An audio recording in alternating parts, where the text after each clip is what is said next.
Bonjour à tous. Moi, je suis en train de regarder la rencontre cruciale pour le maintien entre Nantes et Strasbourg, donc je vous ferai le débrief. Ça démarre très mal pour Nantes. Vous verrez quand je vous ferai le débrief.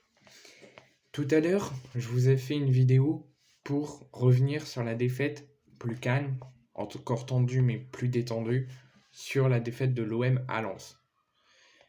Je l'ai supprimée. Je vais vous la refaire, mais encore mieux. Mieux explicative, mieux formulée, parce que j'ai l'impression d'avoir mal fait cette vidéo. Donc je vais vous la refaire, mais mieux formulée. Cette défaite va être dure à encaisser, et va rester dans les annales encore longtemps.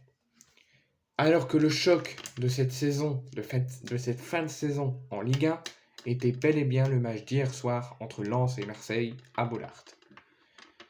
Tout le peuple marseillais et moi-même espéraient une victoire sudiste et une victoire de l'OM qui conforterait un petit peu plus leur deuxième place et qui reviendrait à 2 points du Paris Saint-Germain.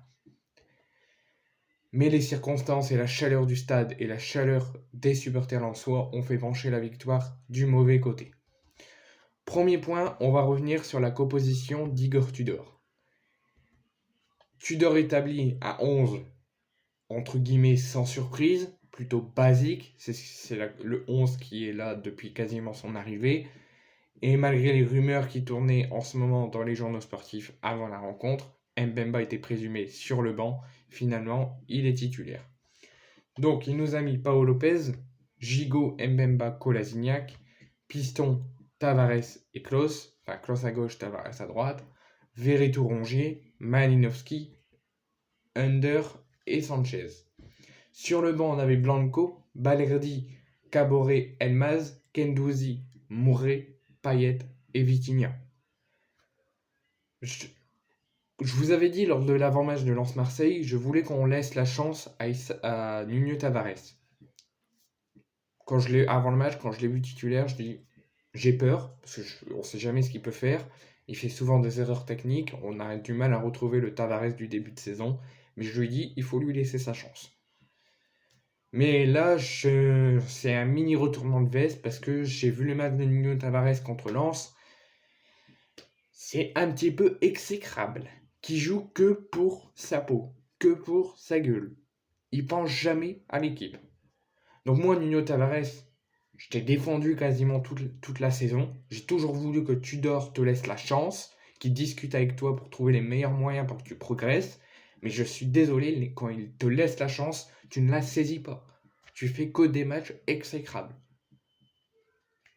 Donc j'aurais bien voulu un piston, Klose, Caboret. En défense centrale, j'aurais bien voulu Bailly, mais il était malade, donc il était apte à être là. J'espère qu'il sera titulaire au prochain match. Mais la défense, c'est un petit peu bon. Au milieu de terrain, avec tout le respect que je dois pour Verretou, qui, quand il est titulaire, il fait des beaux matchs. Mais là, je voulais qu'on le fasse souffler et qu'on mette enfin Matteo Kendouzi aux côtés de Rongier. Ça ferait un milieu très costaud.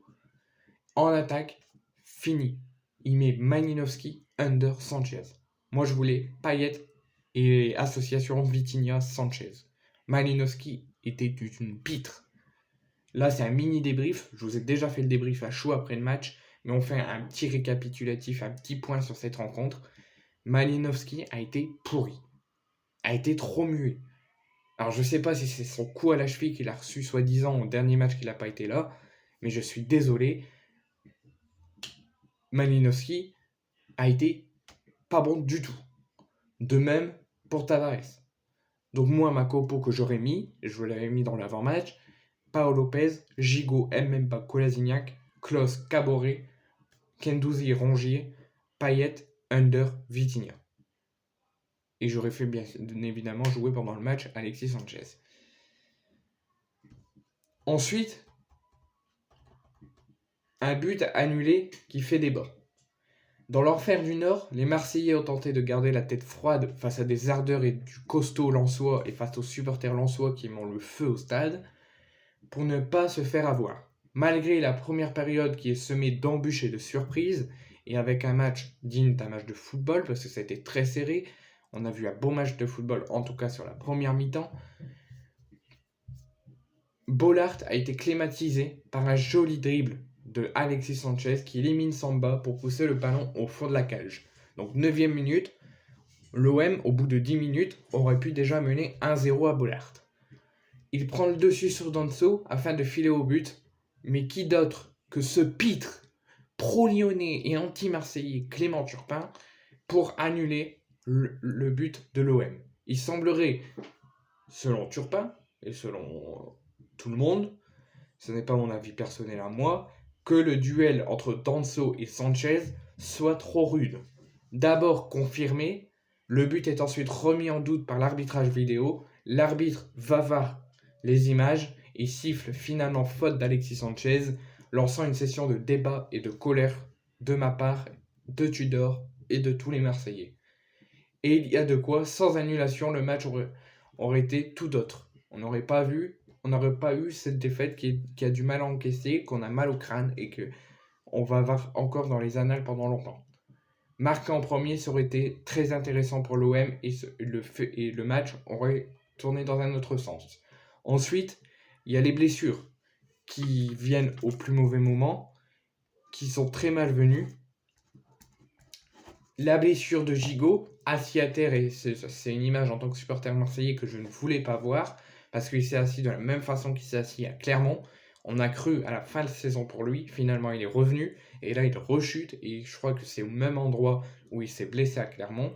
Il finit par se relever, à serrer les dents pour finir la première mi-temps, mais malheureusement il n'en peut plus. Ça recommence un peu plus tard, obligeant Balerdi à accélérer son échauffement et à faire son entrée. Ensuite, donc Gigot est contraint d'abandonner. Ensuite, le capitaine Lançois qui fête son anniversaire aujourd'hui, Seko Fofana motivé par une frappe surpuissante qui s'éclate sur le poteau de Lopez, mais à la 42e, il retente l'occasion et cette fois-ci c'est dedans, 1-0 pour les Lensois. Comme quoi tout peut aller très vite, on passe d'un début de match solide des Marseillais, on passe à un début de match équilibré et solide des deux équipes, on passe à l'ouverture du score de l'OM à un but refusé qui ne l'aurait pas dû être, on passe à une frappe surpuissante de Seko Fofana sur le poteau, et à peine 3 minutes plus tard, la même, et ça passe. Donc on voit que le foot va très vite. L'OM passe d'un but extrêmement important pour la suite de la saison d'Alexis Sanchez à une annulation, un blessé et une ouverture du score encaissée.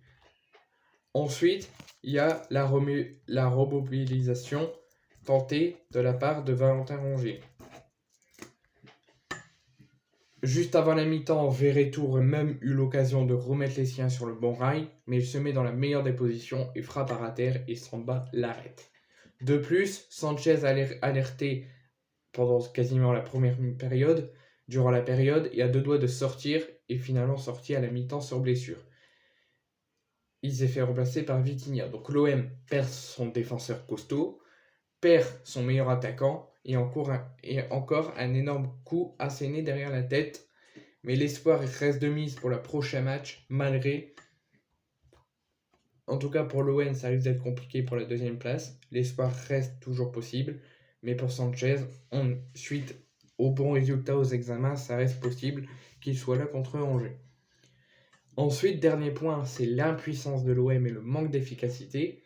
L'objectif, c'était de mettre beaucoup d'intensité dès le début de la rencontre pour tenter d'égaliser au plus vite, dès le début après le but de Seko Fofana.